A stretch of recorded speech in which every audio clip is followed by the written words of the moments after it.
Madame Allione, bonjour. Bonjour. Dites-moi, j'avais l'habitude de vous rencontrer dans les Châtaigneraies des Morts, et à ma grande surprise, vous voilà porte de Versailles. Qu'est-ce que vous faites au Salon de l'Agriculture?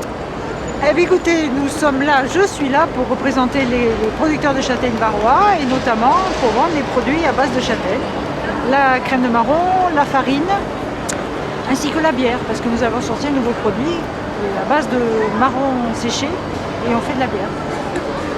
Comment va cette filière?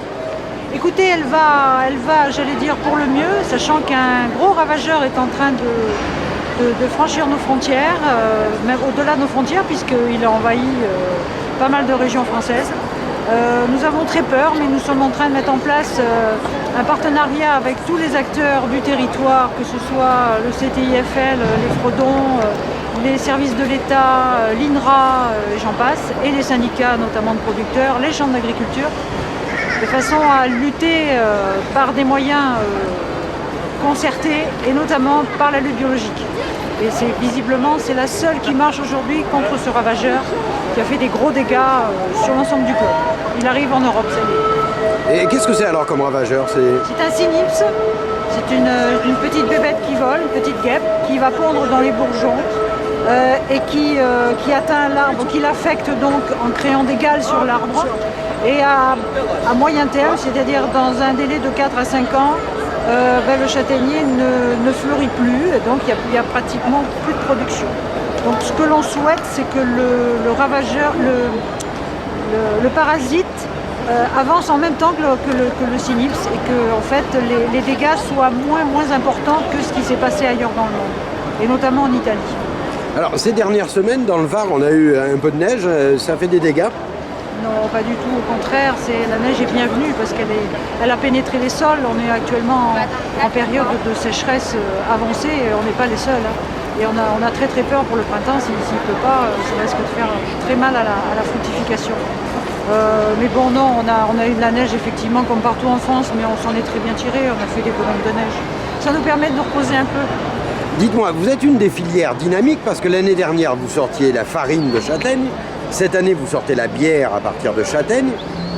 Où vous tirez toute cette énergie? Écoutez, je pense qu'on a la foi.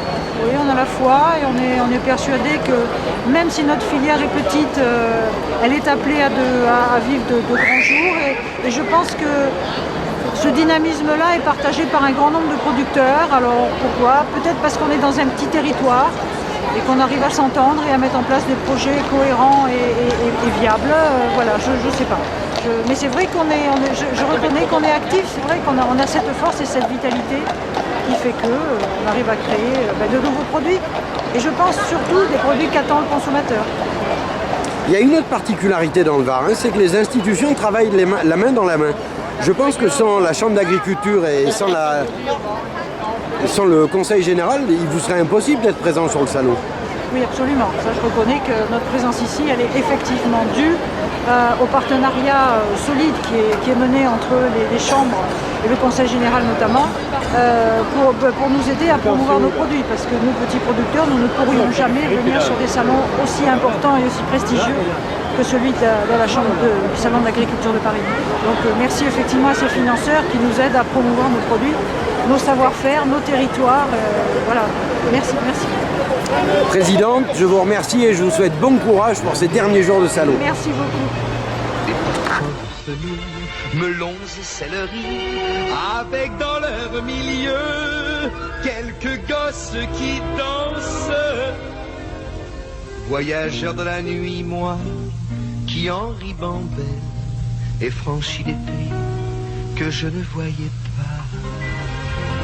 J'ai hâte au point du jour de trouver sur mes pas ce monde émerveillé qui rit et s'interpelle le matin au marché. Voici pour 100 100 francs, du thym, de la garrigue, un peu de safran et 1 kilo de figues, voulez-vous pas vrai? Un beau plateau de pêche ou bien d'abricots. Voici l'estragon et la belle échalote, le joli poisson de la Marie-Charlotte, voulez-vous pas vrai? Un bouquet de lavande ou bien quelques œillets.